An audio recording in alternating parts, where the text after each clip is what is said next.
ফৌজদারি মামলায় দণ্ডিত পক্ষদ্বয়ের ক্ষমা করার এখতিয়ারকে আলাদা করে ফেলতে হবে। সংবিধানে 94 অনুচ্ছেদেও যেটা সুপ্রিম কোর্টের সংজ্ঞা দেয়া আছে সেই সংজ্ঞাটাও বদলাতে হবে।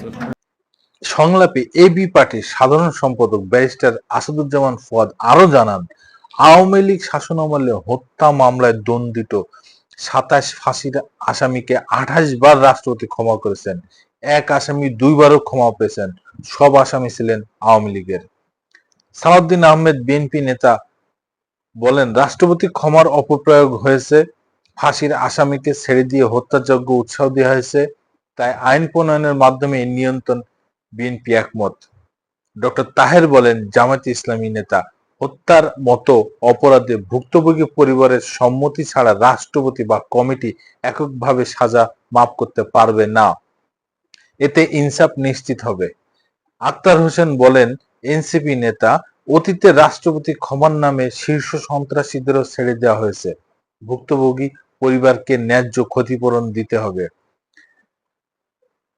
জাতীয় ঐক্যমত্য কমিশনের সহসভাপতি আলী রিয়াজ জানান, যে রাজনৈতিক ঐক্যমত তৈরি হয়েছে তা ভবিষ্যতে সংবিধান অন্তর্ভুক্তির মাধ্যমে বাস্তবায়িত হবে। এতে ক্ষমা প্রদর্শনে রাষ্ট্রপতির ক্ষমতার অপব্যবহার বন্ধ হবে। সংলাপে সব রাজনৈতিক দল বিচার বিভাগের স্বাধীনতায় একমত হয়েছে। বিএনপি নেতা সালাউদ্দিন বলেন, স্বাধীনতার সুফল জনগণ ভোগ করতে উচ্চ ও নিম্ন আদালতকে ফ্যাসিস্ট মুক্ত করতে হবে।